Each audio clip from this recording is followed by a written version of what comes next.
Good afternoon. This is Randy Suplata of the wildly popular business show Standing on the Edge, coming to you live from Atlanta, Georgia right now. And this is going to December 8th, in the afternoon.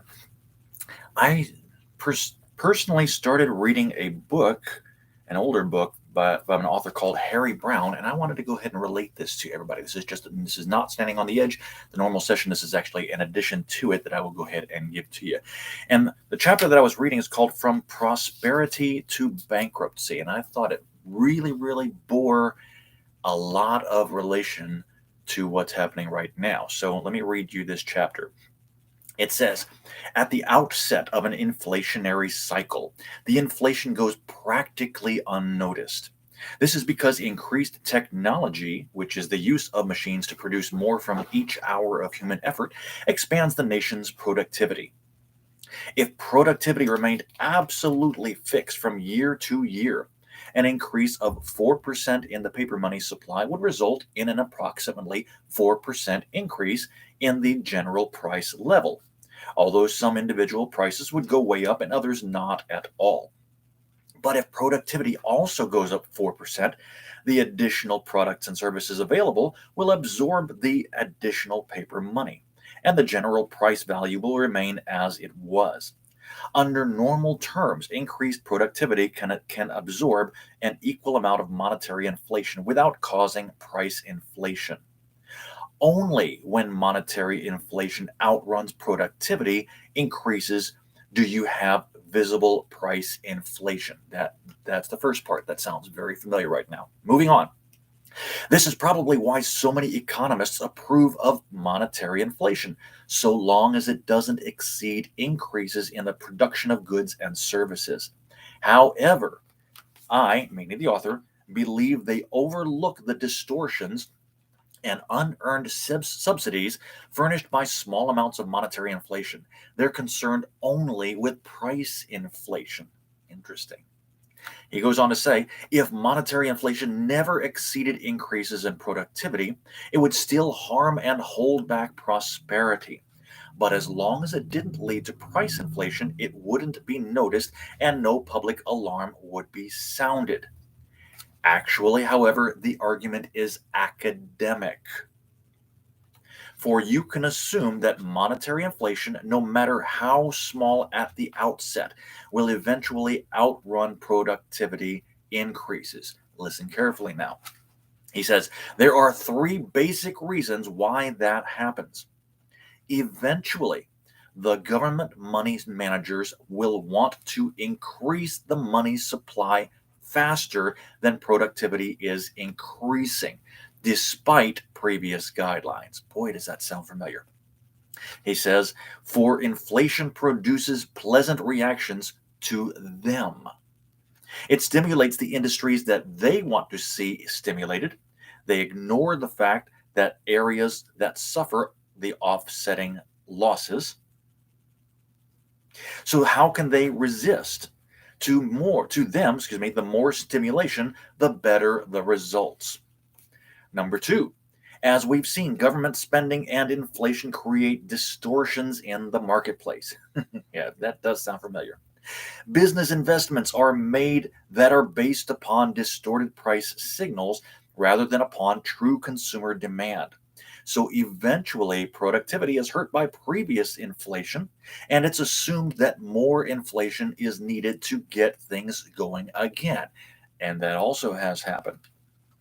Thirdly, Mr. Brown says, lastly, and most important, government spending and inflation stimulate production of goods and services that are important to the government but not to the people in general. As a result, productivity figures alone are meaningless. Let me repeat that. Productivity figures alone are meaningless since they can represent production of meaningless items. As a result, the figures the money managers use to determine, quote, an allowable rate of inflation can be misleading. The money supply can actually be outrunning increases in the production of goods and services people are willing to pay for, causing price increases. For a long time, if the money managers maintain some restraint, the noticeable effects of monetary inflation will be small, but sooner or later, decreases in useful productivity and mistakes by the government will lead to visible price inflation. And so, while inflation harms the economy from the date of its birth, the visible harm may not come until much later. Even then, the inflation may continue only as a minor irritant for some time, but eventually it must come to crisis proportions. For another long term effect of inflation eventually causes problems. In the short term, monetary inflation pushes interest rates to artificially low levels because it absorbs part of the government's debt and it expands the bank's abilities to lend money. This encourages many people to save less and borrow more and spend more. When that happens, a given money supply has a greater effect upon prices because it changes hands more often during the year.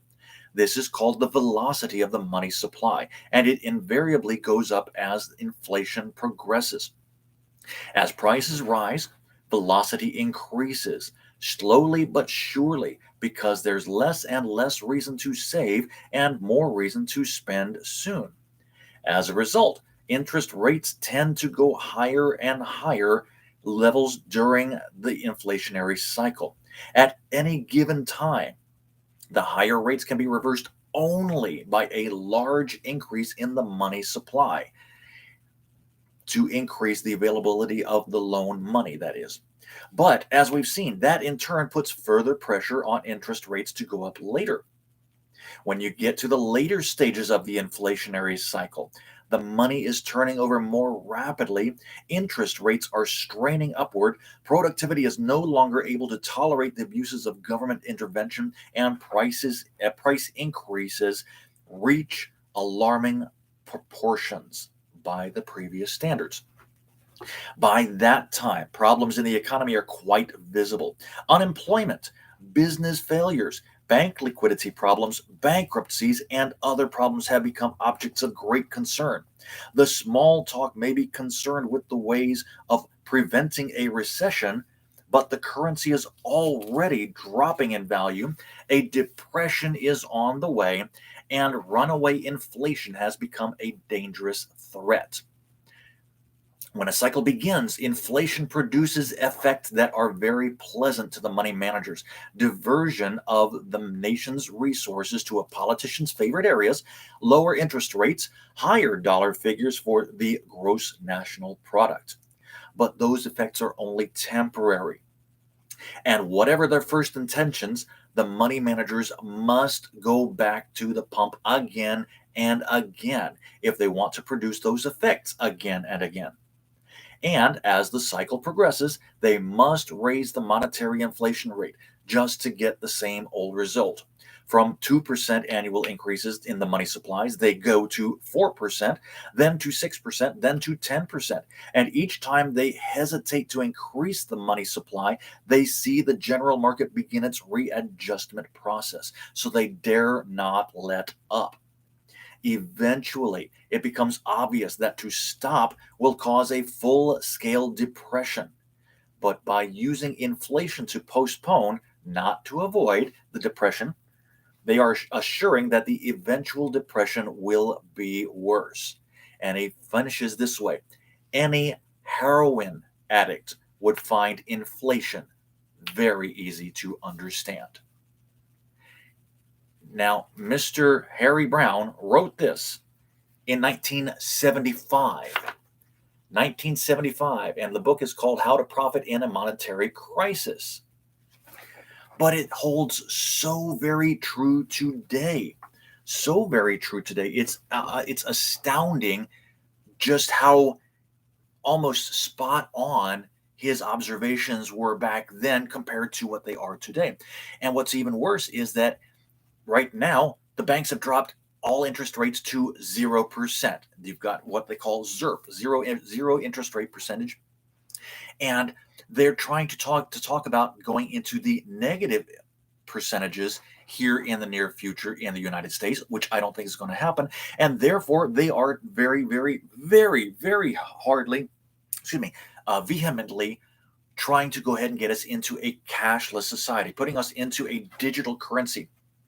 Therefore, they can raise interest rates, boom, willy nilly, whenever they want to, and nobody will be able to figure it out because it's coming out little by little by little, unnoticed, in fractions of a penny or less every single day.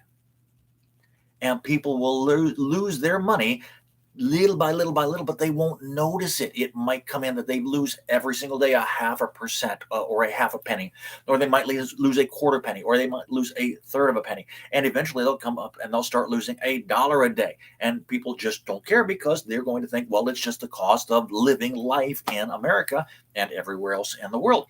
But this is going to be, once again, going back to inflation that was just described, that I went ahead and read to you. And you have to be recognizable on this. You have to be cognizant about it. You have to educate yourself for this, because if you don't, then you're going to get stuck losing money every single day, and there will be absolutely nothing you can do about it. Right now, and this once again is December 8th, 2021 that I'm recording this, there are still several different ways you can go ahead and do this. And every day, even after they go ahead and move into the digital currency, there are still ways to go about doing this.